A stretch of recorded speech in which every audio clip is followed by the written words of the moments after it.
There's something topical that I'll ask you about now, because I know you've had experiences with Jim Cornette, and you also have experiences with the NWA. Yeah, That's been well documented. Yeah. People can look it up in our last interview, Yeah. your situation with the title belt, but that's been in the news this week. I'm sure you've heard the story. I guess he was forced to resign due to failing to apologize because of a joke that was left in the taped episode, which I guess had been in the can for a few months. Yeah. It's, for me, like when I first heard the story, I don't pay like day-to-day attention to the business. So when I first heard the story, I assumed that it was a live show, and I thought, oh, that's a really bad thing to say. It's in the guise of like the breadth of the business being from the times we were in it back then to today. The world's a exponentially different place than it was back in the 1980s. Things you could say then that were normal, are no longer acceptable. And, Jim's a pretty bright guy. So I'm sure he's aware that saying something like that in today's day and age is probably not the best thing to do.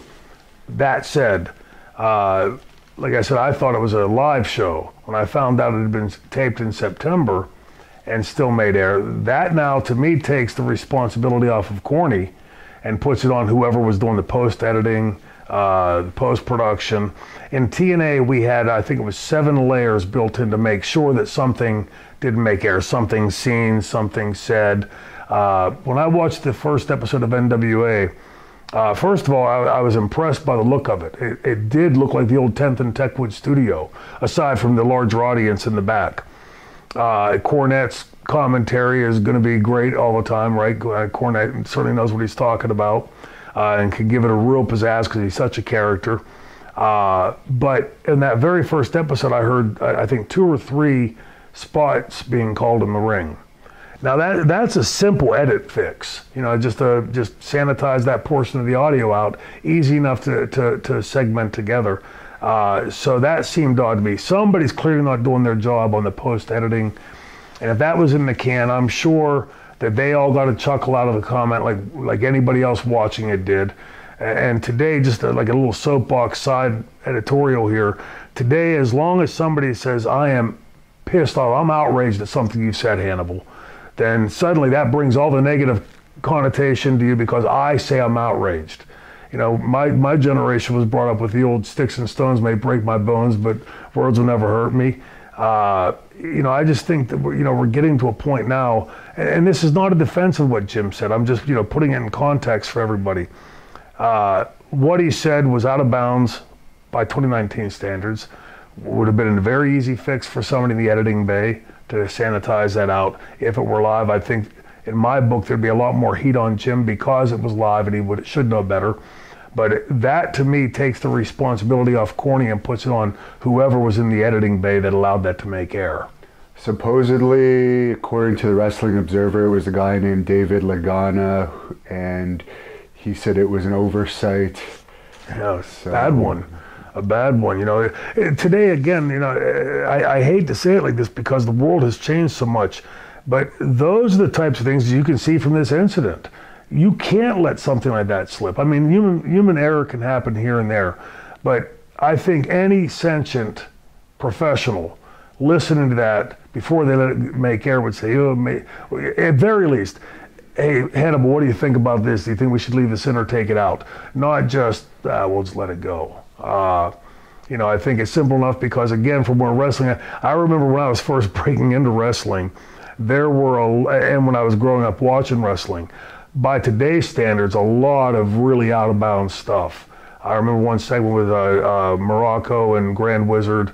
They were wrestling Rocky Johnson, sweeping a broom and talking about fried chicken and stuff like that. Completely out of bounds by today's standards. But that's where the business was and where it comes from. So someone like Cornette, who's been in pretty much since then, you could see how easy it would be for him to let something like that get slipped in as he's doing the commentary, because any of us would think, well, if it's too much, if it's not an acceptable comment, they can edit it out afterwards. So I think if the Wrestling Observer is correct and it was Dave Lagana, then the heat should all be on him. Do you think this is going to be a big loss to the NWA? Because as far as I'm aware, I think Jim Cornette is the only person that had any ties to the, or maybe the Rock and Roll Express as a tag team, but Jim Cornette was the commentator. Yeah, and look, he's a great color commentator, right? I mean, Corny, you put a microphone and a camera in front of Cornette, he can go. But because he is that direct DNA connection back to Crocker Promotions and the NWA and that whole 10th and Techwood studio look, I'm not sure, and this is by no means taking anything off any of the wrestlers or whatever, I would think that some large number of the fans that are tuning in to watch it on YouTube are doing so because of that connection in Jim Cornette and the character that he brings. See, I think it's a huge loss for them. I wouldn't be surprised if once this sort of like blows down a little bit, if they would try to bring him back, but knowing Corny like I know him, I doubt that Cornette would go back. It seems to me, and again, I'm just going by, I've not read or seen anything, just going by questions like yours. He apologized today, I guess. He apologized specifically to the people that were offended by it, but he also brought up the same thing you brought up for the people that just dumped on him because they hated him or joined the mob. He didn't apologize to them. Yeah, so. Well, and that makes sense, right? I mean, it's, again, the feigned outrage thing, I think has gotten to be a little bit far, and the boycotting side, because ultimately what happens, the way this mechanism should work is the market forces will bear this out.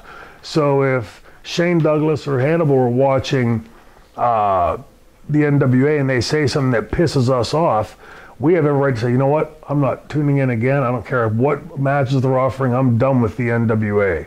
The market will fix that. They'll correct it. So what damage have they self-inflicted on themselves as they're trying to get this new company up and rolling, and getting some decent reviews on things. But again, the guy that is the connection to the NWA that was there and the damn good color commentator now gone, it's got to have a big impact on them.